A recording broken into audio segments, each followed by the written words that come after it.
pick up my bag and laptop.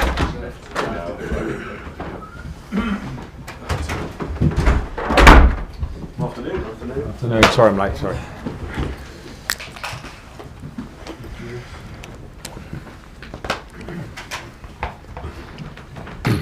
Okay, good afternoon. We'll get underway with Carve from Sky Sports News.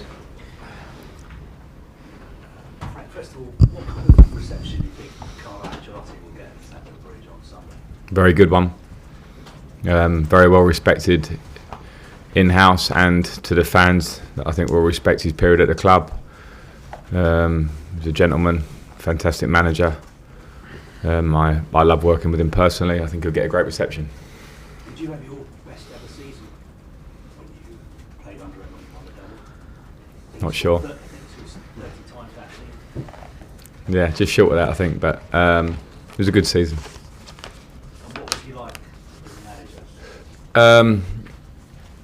A great manager, really great. Well, on a personal level, it was great at striking up relationships with the players to try and get the best out of myself. I suppose it's easier to talk about myself, but obviously very good tactically. A really calm manner at the right time, never too high, never too low, and just someone I think that I personally enjoyed working with. And I think we had a very successful year in that first year to win the double. And from then on, kept in touch with him now and again, and again, huge respect for him. Were you surprised that he lost his job after you finished second, just a year after winning the double? Not surprised. No, this is football. These things happen all over the world in elite football. So no. Turning to what's happening off the pitch with this whole coronavirus story. We know that games in Italy have been played behind closed doors, and that may happen here as well. How do you think that would affect the players and your preparations for playing? Well, it wouldn't affect anything in terms of preparation. You would take on the opposition that were in front of you. It would obviously affect the atmosphere. Clearly, we'd have to see. And obviously, takes away a lot from a game when you don't have fans in the stadium. It's part of why we love this sport here, because of what that generates. But there are some things that are more important, clearly. And if that's the case, or if that's the path that gets chosen by the authorities, whoever, the government, I guess, then you would go with that.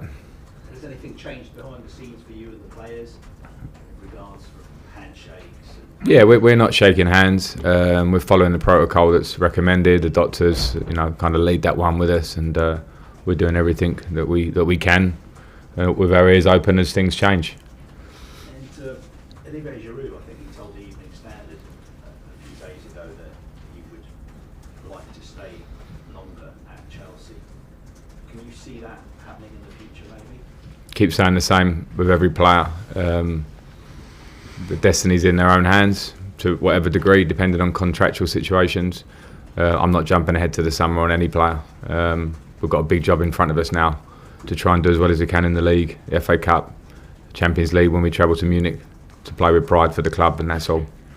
And Billy Gilmore, how's he been since Tuesday night? The same. We had a day off, so I'm sure he enjoyed it. He should do. His family were here for the game. But knowing Billy, even at a young age, he's a very determined young lad. I think he's very smart, and he'll understand that it was a really good game for him, but that the hard work starts now. So I think he should quite rightly enjoy the moment, and I'm delighted for him. But in terms of how I've seen him around the place, no, same attitude, same training, same ethics, same quality. So all good. And injury news, any updates on Loftus-Cheek? No, Ruben actually, we just had an in-house game here, which Ruben and Christian Pulisic took part in. Great to see Christian get some minutes, still short of match fitness, but it's the first time the injuries felt to a level to actually get him on a big pitch in a relatively competitive match. So that's a big step forward. Hopefully, I'll find out how it went, particularly after, but I just watched it. And Ruben played half of that game himself and is trying to find match fitness. So he's short of that. Ruben's saying that himself, and I can see that. So there's work to be done with Ruben. And Tammy, he said last night that he may be back before the end of the month. What date are we now? 6th. 6th, yeah. I hope so. Is he playing at the moment or No, no? not with us. And Hudson-Odoi, No, he had a re-injury yesterday. I think it was quoted in some of the press. We're having a scan on him this afternoon, so he will be longer than expected. Okay, and that is the broadcast section. Sorry, Adrian, that's just You may. on Callum, obviously frustrating for him to have a setback at this point. I know you never rush anyone back, but how's he with that? Because it seemed like he was, like closing in on a return. Is that tough for a player to? Yeah, it's tough. It wasn't rushed back. All the signs and the talk was that he was fit to train. Clearly, we did it with every player, and then he re-injured on his first training session with us.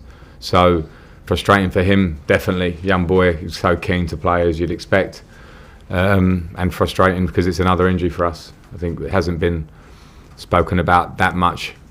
We've had probably the worst injury list of certainly the top group of the table, I think.